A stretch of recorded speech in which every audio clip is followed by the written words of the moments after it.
Good morning six class student, Adarsh senior secondary school Khasiyatgarh की online class में आपका most welcome. आज का हमारा विषय है सामाजिक अध्ययन, लेसन नंबर 3, पृथ्वी की गतिविधियाँ। हम आज इसके बारे में ये लेसन पढ़ेंगे, तो ध्यान देना और ध्यान से सुनना है। चलो शुरुआत करते हैं परिचय से। हम जानते हैं कि सौरमंडल के सभी ग्रहों की गति दो प्रकार की होती है। पृथ्वी की गति भी दो प्रकार की है। यह अपने अक्ष पर घूमती है। सूर्य हमें एक तरफ प्रकाश देते हुए हमेशा चमकता रहता है। छाया वाली तरफ रात होती है, क्योंकि पृथ्वी की दिशा निरंतर बदलती रहती है। छाया वाली दिशा सूर्य के प्रकाश की ओर घूम जाती है व सूर्य के प्रकाश वाली दिशा प्रकाश से दूर चली जाती है। पृथ्वी अपने अक्ष पर घूमने का एक चक्र पूरा करने में 24 घंटे का समय लेती है। आगे आता है पृथ्वी की गति।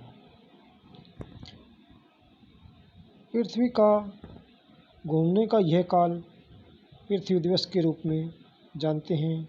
हमारी घड़ियाँ इसी सिद्धांत पर आधारित हैं। पृथ्वी की गति परिभ्रमण गति कहलाती है। इसी तरह पृथ्वी सूर्य के चारों ओर घूमती है। यह परिक्रमण के नाम से जानी जाती है। सूर्य की ओर झुका हुआ गोलार्ध सूर्य का प्रकाश अधिक प्राप्त करता है और यहाँ पर ग्रीष्मकाल होता है।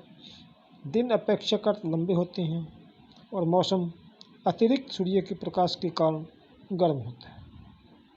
पृथ्वी सूर्य के चारों ओर एक परिक्रमण लगभग 305 दिन व 6 घंटों का समय लेती है।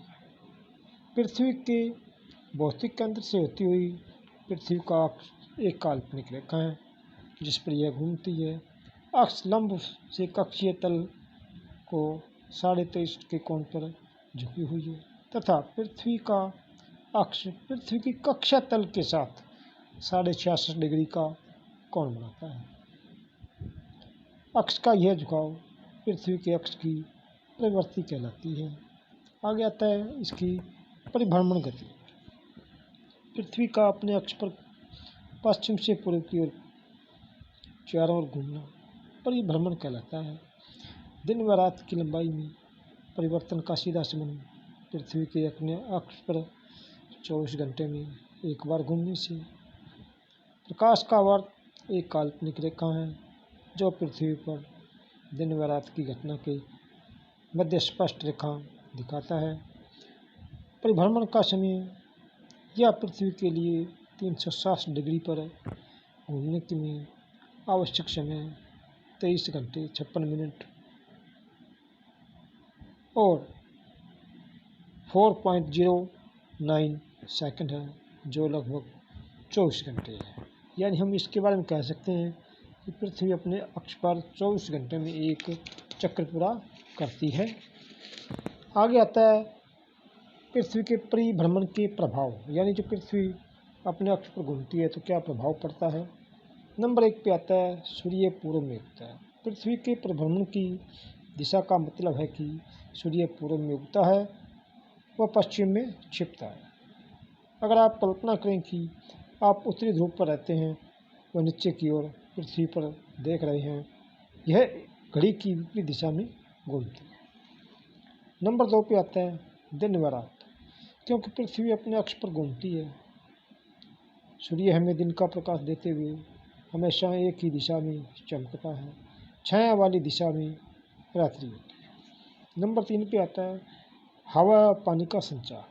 महासागरीय जल व हवाओं के बहने की दिशा में निरंतर परिवर्तन पृथ्वी की गति के कारण होता है। सूर्य के उगने व मध्य रात्रि के मध्य हम दिन के विभिन्न समय देखते हैं। इसे एक प्रयोग के माध्यम से समझा जा सकता है। प्रयोग क्या है? आवश्यक वस्तु है प्रयोग के लिए एक अंधकार में कक्ष, पृथ्वी को प्रदर्शित करता हुआ एक ग्लोब, और सूर्य को प्रदर्शित करने के लिए एक प्रकाश में लैंप अथवा टॉर्च भी ले सकते हैं। इसके अंदर विधि दिखाई गई है कि ग्लोब किस तरह पर एक्स बिंदु अंकित कीजिए। अब लैंप जलाइए व प्रकाश में लैंप को एक्स बिंदु से कुछ दूरी पर रखिए। अब ग्लोब को बाएं से दाएं घुमाइए। बिंदु एक्स धीरे धीरे लैंप के प्रकाश की ओर घूमेगा व उस स्थिति पर पहुंच जाएगा जहां पर कुछ धीमा प्रकाश पहुंचे।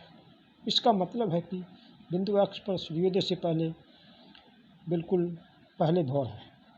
ग्लोब को आगे घुमाइए तथा बिंदु एक्स पर सूर्योदय होगा। अब लैंप के प्रकाश की किरणें एक्स बिंदु पर पहुंचनी शुरू होंगी। ग्लोब को घुमाने पर तुम देखोगे कि लैंप के प्रकाश की किरणें बिंदु एक्स पर लंबवत पड़ रही है। यह बिंदु एक्स पर ठीक दोपहर का समय है। ग्लोब को घुमाने पर आगे तुम सूर्यास्त पर पहुंच जाओगे। जब बिंदु एक्स पर प्रकाश हटने लगा है तो ग्लोब का हल्का सा परिक्रमण दिखाएगा कि बिंदु एक्स पर केवल धीमा प्रकाश प्राप्त कर रहा है। यह सूर्यास्त के बाद का अंधेरा होता है। अब ग्लोब की ओर घुमाने पर यह बिंदु एक्स पर पहुंच जाएगा लैंप के प्रकाश से बिल्कुल दूर, और यह बिंदु एक्स पर मध्य रात्रि होगी। नंबर 4 पे आता है, इसके द्वारा तापमान में भी भिन्नता हो जाती है। तापमान में भिन्नता भी पृथ्वी के परिभ्रमण के कारण होती है तथा इसलिए पृथ्वी के भाग सूर्य की किरणें प्राप्त करके दिन के दौरान ताप बढ़ा देते हैं। यह दिन के तापमान को भी बढ़ा देता है, जबकि रात्रि में इसका एक भाग अंधकार में होता है, वह तापमान ठंडा रहता है। आगे आता है परिक्रमण गति। इस परिक्रमण गति के द्वारा क्या कुछ होता है वो भी पढ़ेंगे इसके अंदर। तो परिक्रमण गति के बारे में पढ़ते हैं। पृथ्वी का सूर्य के चारों ओर अपनी दिगर वर्षाकार कक्षा की समांतर लगभग 365 दिनों तक चलना परिक्रमण कहलाता है। परिक्रमण के समय पृथ्वी तक निश्चित मार्ग का अनुसरण करती है, जिसे कक्षा कहते हैं। अपनी कक्षा में रहते हुए पृथ्वी समान दिशा में झुकी रहती है और सूर्य के चारों ओर दिगर वर्षाकार कक्ष में 1,00,000 किलोमीटर प्रति घंटा की तीव्र गति में जाती है। यह एक पूर्ण परिक्रमण लगभग 305 दिन, 5 घंटे 48 मिनट और 45.68 सेकंड के लगभग 305 दिन में पूरा करते हैं। सुविधा के लिए कैलेंडर में केवल 305 दिन होते हैं। बचा हुआ समय प्रत्येक चौथे वर्ष में जोड़ दिया जाता है और जो अधिवर्ष लीप वर्ष बन जाता है, जिसे लीप वर्ष कहते हैं। आगे आता है पृथ्वी के परिभ्रमण के प्रभाव। पृथ्वी की अपनी दीर्घवर्षीय कक्षा में परिक्रमण के निम्नलिखित कारण होते हैं। जो नंबर 1 पे आता है, असमान दिन व रात।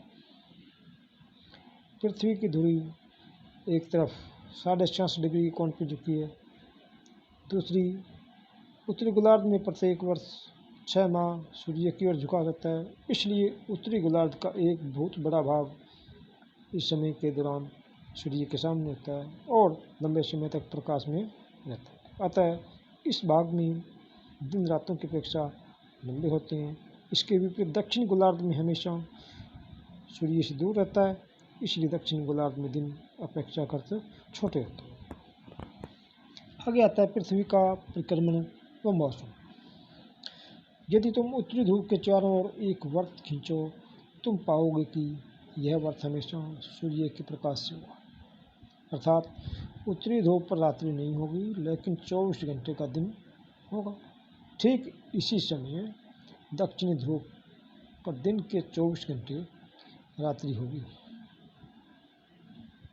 जब दक्षिण गोलार्ध सूर्य की ओर झुका होगा तब दक्षिण ध्रुव पर 24 घंटे का दिन व रात्रि नहीं होगी।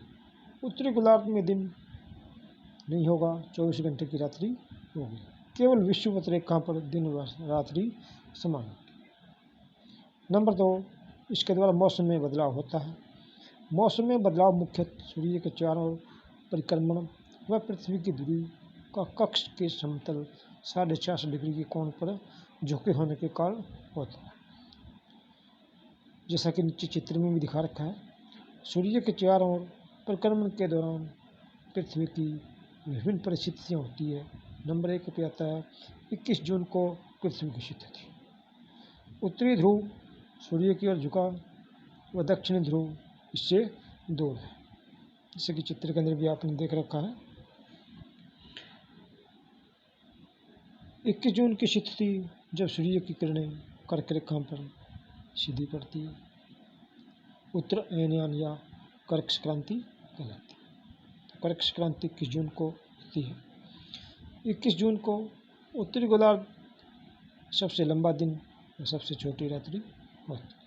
तो 21 जून जो है, जून का महीना आएगा तो 21 जून को सबसे बड़ा दिन होता है और रात्रि सबसे छोटी रात्रि होती है। उत्तरी गोलार्ध का अधिकांश भाग सूर्य से किरणें प्राप्त करता है। यही कारण है कि रात्रि की अपेक्षा दिन लंबे होते हैं।